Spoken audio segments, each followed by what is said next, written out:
Good morning everyone.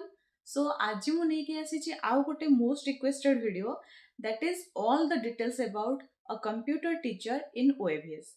सो आपण मानकर first question थिला कि कंप्यूटर टीचर रो पोस्ट ओएवीएस रे कॉन्ट्रैक्चुअल बेसिस रे ना रेगुलर बेसिस रे।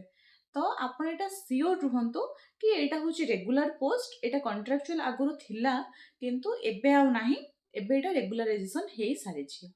आउ नेक्स्ट क्वेश्चन होची इलिजिबिलिटी क्राइटेरिया कौन, एथिरे बीएड आवश्यक ना आवश्यक नहीं। तो इलिजिबिलिटी क्राइटेरिया देखंतु, आपण बीई बा बीटेक जदि कंप्यूटर साइंस बा आईटी रे करिसंती, एमसीए बा एमएससी आपण आईटी किंबा कंप्यूटर साइंस रे करिसंती, किंबा बीएससी और बीसीए इन कंप्यूटर साइंस आपण करिसंती, ताहाले आपण समस्ते कंप्यूटर टीचर पाई इलिजिबल इन ओएवीएस। बाकी रहिला पे स्केल कथा।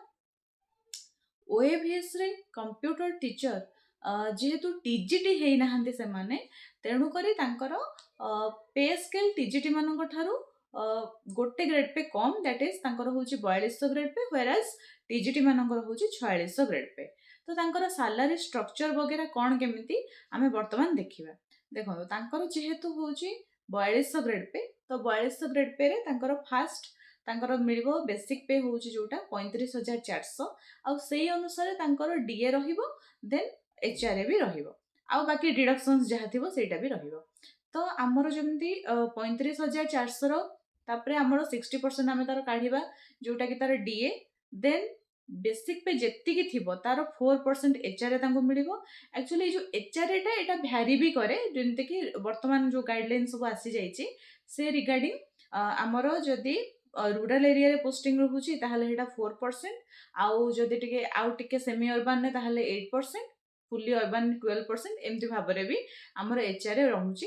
किंतु जेहेतु मोस्ट ऑफ द ओएवी गुडा रूरल एरिया रे ही पोस्ट हेई थाए, तेणु करी most of the OAV employee मानकर 4% थाए एचआरए। आउ आमे वर्तमान देखि दबा ता कैलकुलेशन टा करिकि कि तांकर एक्चुअली जदि वर्तमान जणे as a computer science teacher OAV रे जदि पोस्टिंग पाउछंती ताहले तांकर सैलरी स्ट्रक्चर केमति कोन रहिबो। तो एठी देखंतु salary details of computer teacher in ओएवीएस। ताहले ग्रेड पे तांकर होउची 4200 ग्रेड पे, आ 4200 ग्रेड पे अंडर रे बेसिक पे तांकर रहुची प्रथमे 35400, आउ बेसिक पे रो 60% रहिबो डीए, आउ सेटा हे जाउची केते 21240 टंका। तापरे बेसिक पे रो 4% रहिबो एचआरए, दैट इज 1416 टंका। आउ ए सबु गुडा मिसी गला परे ग्रॉस सैलरी रहिबो 58056 टंका। तापर डिडक्शंस कोन कोन हबो, एथिरु कोन कोन सब कटिबो। तो आमर प्रथम डिडक्शन होची एनपीएस डिडक्शन, जोटा कि होची 10% ऑफ बेसिक पे प्लस डीए। ता माने बेसिक पे आउ डीए मिसी की जेत्ती की हबो तार 10% एनपीएस आकार रे कटि जिवो।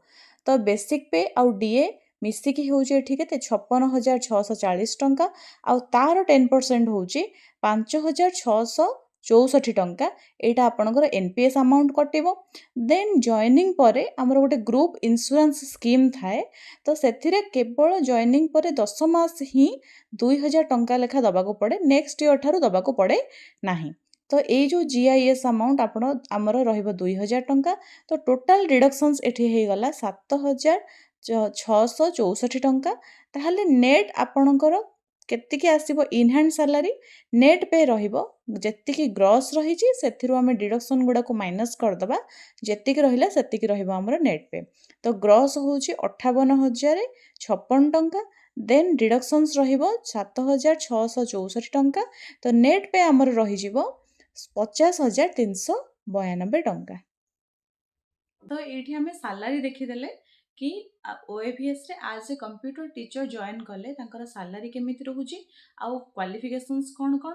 बाकी आउ गोटे बहुत इम्पोर्टेंट क्वेरी थिला आपण मानकर कि ओएवीएस रे कंप्यूटर टीचर भाव में जॉइन करने को हेले बीएड मैंडेटोरी ना नहीं।